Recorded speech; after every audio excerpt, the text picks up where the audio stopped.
Hello అండి. అందరూ ఎలా ఉన్నారు? Welcome back to our channel Godavari అమ్మాయిలు. ఏంటి ఏం మాట్లాడేస్తున్నాను, ఎక్కడికెళ్తున్నాను అనుకుంటున్నారా? ఈరోజైతే మేము ఒక టెంపుల్‌కెళ్తున్నామనమాట. ఎప్పుడైనా మీరు విన్నారా? స్వయంగా చంద్రుడే ప్రతిష్ఠించిన శివలింగాల గురించి? నేనైతే చాలా సార్లు విన్నాను కానీ, చంద్రుడు ప్రతిష్ఠించిన శివలింగాల్లో ఒక టెంపుల్‌కి వెళ్దామని ఎప్పటినుంచో అనుకుంటున్నామనమాట. కానీ అలా అలా పోస్ట్‌పోన్ అయిపోతూ వచ్చేస్తుంది. సో, ఇప్పటికైతే టైమొచ్చింది. ఈ వీడియో అయితే ఇప్పటిది కాదండి. కార్తీక మాసంలో వెళ్ళామనమాట. అప్పుడు షూట్ చేసిన వీడియో. బట్ ఇప్పటి వరకు కూడా పోస్ట్ చేయడానికి కుదరక ఇప్పుడైతే పోస్ట్ చేస్తున్నాము. ఇకైతే మేము టెంపుల్‌కి స్టార్ట్ అయిపోయాము. వీడియోలోకి వెళ్ళి ఇంకొంచెం ఇన్ఫర్మేషన్ తెలుసుకోబోయే కన్నా ముందు మాది ఒక చిన్న రిక్వెస్ట్. ఈ వీడియో ఎవరైనా ఫస్ట్ టైం చూస్తుంటే ప్లీజ్ లైక్ చేసి సబ్స్క్రైబ్ చేయండి. సో, ఈ టెంపుల్ వచ్చేసి రాయవరం మండలంలో ఉన్న సోమేశ్వరంలో శ్రీ బాలా త్రిపుర సుందరి సమేత సోమేశ్వరుడి టెంపుల్‌కి అయితే వచ్చామండి. నేను రావడం అయితే ఇది ఫస్ట్ టైం అనమాట. చాలా సార్లు ఈ టెంపుల్ నేను బయట నుంచి చూడడమే తప్ప ఎప్పుడూ వచ్చిందే లేదు. ఫస్ట్ టైం నాకిప్పుడు కుదిరిందనమాట రావడానికి. ఆ రోజు మేమొచ్చేసరికి లక్షపత్రి పూజ జరుగుతుంది. సో, అందుకే ఇంకా జనాలైతే చాలా విపరీతంగా ఉన్నారనమాట. చూస్తున్నారు కదా మీరే. ఇప్పుడైతే రాగానే ప్రదక్షిణాలు స్టార్ట్ చేసేసాము. సో, ఇంకా ప్రదక్షిణాలు చేసేసి దర్శనం చేసేసుకోవడమే. ఇక్కడైతే స్వయంగా చంద్రుడే ప్రతిష్ఠించిన శివలింగం ఉంది అని నేనైతే ముందే చెప్పాను కదా! దీని వెనుక ఉన్నటువంటి స్టోరీ గురించి అయితే మాట్లాడుకుందాము. పంచారామాల్లో ఒకటైన ద్రాక్షారామం చుట్టూ అష్టదిక్కుల్లో కొలువైన సోమేశ్వర స్వామి పేరుతో అంటే చంద్రుడి పేరుతో ప్రతిష్ఠించిన లింగాలు అద్భుతమైన 8 దేవాలయాలు ఉన్నాయి. ఇవి ఎవరైతే దర్శించుకుంటారో చంద్రగ్రహ దోష నివృత్తి కలుగుతుందట. అష్టదిక్కుల్లో చంద్రుడి చేత ప్రతిష్ఠించబడినవి కాబట్టి అష్ట సోమేశ్వర లింగాలు అని పిలుస్తారు. అయితే చంద్రుడు ఈ శివలింగాలు ప్రతిష్ఠించడం వెనుక కారణం ఏంటి అని మీకైతే అనిపించవచ్చు. ఇక మనం స్థల పురాణం ప్రకారం చూసినట్టయితే చంద్రుడు మహా అందగాడు. విద్యను నేర్చుకోవడానికి బృహస్పతి దగ్గర చేరాడట. బృహస్పతి భార్య పేరు తార. ఆమె యవ్వనవతి. తార అలానే చంద్రుడి ఇద్దరి మధ్య అభిలాషణీయం కాని బంధం ఏర్పడుతుంది. చేసిన తప్పుకు చంద్రుడు కళ్ళు పోవాలని శపిస్తాడు బృహస్పతి. ప్రతి శాపానికి విమోచన మార్గం ఉన్నట్టుగానే దీనికి కూడా ఒక మార్గం ఉంది. అదేంటి అంటే దక్షిణ కాశీగా పిలువబడే ద్రాక్షారామానికి 8 దిక్కుల శివలింగాలు ప్రతిష్ఠిస్తాడు చంద్రుడు. చంద్రుణ్ణి సోముడు అని కూడా పిలుస్తుంటారు. అందుకే చంద్రుడు ప్రతిష్ఠించిన శివలింగాలను అష్ట సోమేశ్వర ఆలయాలు అని కూడా అంటుంటారు. ఈ 8 శివలింగాలు వచ్చేసి కోటిపల్లి, కోరమిల్లి, కోలంక, పెనుమళ్ళ, వెల్ల, వెంటూరు, దంగేరు, సోమేశ్వరం.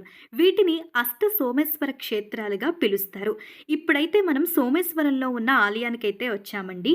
శివుడు ఇక్కడ ప్రత్యక్షంగా కొలువై ఉంటాడని అందరూ నమ్ముతారు. ఇప్పుడు మీరు చూస్తున్నారు కదండి, ఇదంతా కూడా బయట అన్నమాట. మనమైతే ఎక్కువ షూట్ చేయడానికి అవ్వలేదు. అంటే పర్మిషన్ ఉంది షూట్ చేయడానికి, కానీ ఆ రోజైతే లక్షపత్రి పూజ జరుగుతుంది అని చెప్పాం కదండి. సో, దానివల్ల అయితే ఎక్కువ షూట్ చేయడానికి అవ్వలేదు. ఎందుకంటే మనం షూట్ చేయడం వల్ల అక్కడ వాళ్ళకి కొంచెం డిస్టర్బెన్స్‌గా ఉంటది కాబట్టి మనం ఇలా పైన బయటే షూట్ చేశాము. అయితే ఈ క్షేత్రాలన్నిటిని కూడా దర్శించుకోవడం వల్ల మనం చేసినటువంటి పాపాలన్నీ తొలగిపోయి శుభం జరుగుతుందని నమ్ముతారు. అలానే మనం కోరిన కోరికలన్నీ కూడా తీరుతాయని అయితే భక్తుల నమ్మకం. అయితే ఇప్పుడు మనం వచ్చింది శ్రీ బాలా త్రిపుర సుందరి సమేత సోమేశ్వరుడి ఆలయానికి కదా. అయితే తూర్పున వచ్చేసి ఉమా సమేత సోమేశ్వర లింగం కోలంకలో ఉందండి. ఇక పడమరకు వచ్చేసి పార్వతీ సమేత సోమేశ్వర స్వామి వేటూరులో ఉన్నారండి. దక్షిణాన శ్రీ రాజరాజేశ్వరి సమేత సోమేశ్వర స్వామి కోటపిల్లిలో ఉన్నారు. ఉత్తరాన పార్వతీ సమేత సోమేశ్వర స్వామి దంగేరులో ఉన్నారు. నైరుతిలో వచ్చేసి శ్రీ రాజరాజేశ్వరి సమేత సోమేశ్వర స్వామి కోరుమిల్లిలో ఉన్నారు. శ్రీ బాలా త్రిపుర సుందరి సమేత సోమేశ్వరుడు సోమేశ్వరంలో ఉన్నాడు. ఇప్పుడు మనం వచ్చింది శ్రీ బాలా త్రిపుర సుందరి సమేత సోమేశ్వరుడు దగ్గరికి. ఇక ఉత్తరంలో శ్రీ బాలా త్రిపుర సుందరి సమేత సోమేశ్వర స్వామి వెల్లాలో ఉన్నారు. ఈశాన్యంలో వచ్చేసి పార్వతీ సమేత సోమేశ్వరుడు పెనుమల్లలో ఉన్నాడు. ఈ అష్ట సోమేశ్వర క్షేత్రాలలో అద్భుతమైన విషయం ఏమిటి అంటే ఈ 8 శివాలయాల్లో ఉన్న శివకేశవులకు ఒకే రోజున ఒకే ముహూర్తంలో ఒకే వేదిక మీద కళ్యాణోత్సవం చేస్తారు. ఈ సోమేశ్వరం అంటే ఇప్పుడు మేము వచ్చాం కదండి శ్రీ బాలా త్రిపుర సుందరి సమేత సోమేశ్వరుడి ఆలయానికి. ఇది సోమేశ్వరంలో ఉంది అని చెప్పాం కదా. ఈ ఆలయం వచ్చేసి ద్రాక్షారామం నుండి 14 కిలోమీటర్లు ఉంటుందండి ఈ సోమేశ్వరానికి.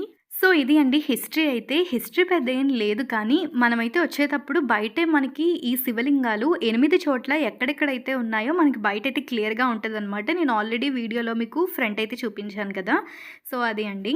ఇంక దర్శనం చేసుకొని ఇలా బయటకొచ్చేసిన తర్వాత ఇక్కడైతే మనకి రావి చెట్టు, జమ్మి చెట్టు అన్నీ ఉంటాయన్నమాట. ఇక్కడ ఆల్మోస్ట్ ఏంటంటే కొబ్బరి చెట్లు అవి ఉన్నాయి. చాలా అంటే చాలా ప్రశాంతంగా ఉందన్నమాట ఇక్కడైతే. ఇప్పుడు దర్శనం అయిపోయింది కాబట్టి ఈ టెంపుల్‌కి ఫ్రంటే మనకైతే శివుడి విగ్రహం ఉంటుందండి. ఒకవేళ ఎవరైనా బ్యాక్ సైడ్ నుంచి వెళ్తే మీకు స్ట్రెయిట్‌గా అక్కడే కనిపిస్తుంది. ఒకవేళ మాలా ఎవరైనా ఫ్రంట్ సైడ్ నుంచి వెళ్ళిపోతే అంటే మేము ఈ టెంపుల్‌కి రావడం ఫస్ట్ టైమ్ కాబట్టి మాకు తెలీదు. దానివల్ల అయితే మేము ఫ్రంట్ నుంచే మళ్ళీ ఎలా అయితే వచ్చామో అలాగే బయటికెళ్ళామనమాట. సో, అక్కడి నుంచయితే కొంచెం ఫ్రంట్‌కి నడిచి వెళ్ళాల్సి ఉంటుంది. సో, చూస్తున్నారు కదండీ! ఇలా టెంపుల్ నుంచి జస్ట్ కొంచెం ఫ్రంట్‌కెళ్తే కనిపిస్తది. ఇక్కడికే కనిపిస్తుంది చూసారు కదా! శివుడి విగ్రహం అయితే. సో, మేము ఫ్రంట్ సైడ్ నుంచి రావడం వల్ల నేనైతే చెప్పాను కదండీ! బ్యాక్ సైడ్ నుంచి కూడా చాలామంది వస్తున్నారు అని చెప్పేసి. ఇదైతే బ్యాక్ సైడ్ అనమాట. ఒకవేళ బ్యాక్ సైడ్ నుంచి వచ్చారు అంటే ఇంకా స్ట్రెయిట్‌గా కనిపిస్తది శివుడి విగ్రహం అయితే. మేమొచ్చే టైంకైతే ఎవరు లేరండి. సో, అందుకే చాలా ప్రశాంతంగా షూట్ చేశాము. మేమొచ్చే టైంకి ఇంకా కొంచెం మంది టెంపుల్‌కైతే వస్తున్నారనమాట. మేమొచ్చేసి మార్నింగ్ 9 ఆ టైంకైతే వచ్చామండి. అప్పుడైతే కొంచెం ఎక్కువ మంది ఉండరు కదా అని చెప్పేసి ఫాస్ట్‌గా వచ్చామనమాట. సో, ఇంకిక్కడ కూడా ఎవరు లేరు కాబట్టి ప్రశాంతంగా షూట్ చేస్తున్నాము. సో, ఇక్కడ నేను చాలా దీర్ఘంగా ఆలోచిస్తున్నాననమాట. నాకు చిన్నప్పటి నుంచి ఉన్న అలవాటేంటంటే ఏవైనా పెద్ద పెద్ద విగ్రహాలు చూసానంటే చాలా ఎక్కువ ఆలోచిస్తాను. అదేంటో తెలీదు. అంటే షాక్‌లో చూస్తాననమాట. ఇక్కడ ప్రదక్షిణాలు కూడా చేయొచ్చంట. సో, ఇంకా 3 ప్రదక్షిణాలు చేసేసి ఇంక ముగించుకొని ఇంటికైతే బయలుదేరిపోయామండి. సో, ఇది అండి ఇవాల్టి వీడియో అయితే. మీకు వీడియో నచ్చిందా? నచ్చితే లైక్ చేయండి. మరిన్ని ఇలాంటి వీడియోస్ కోసం ప్లీజ్ మన ఛానల్‌ని అయితే లైక్ చేసి సపోర్ట్ చేయడం మాత్రం మర్చిపోవద్దు. మరో వీడియోతో మళ్ళీ కలుద్దాం.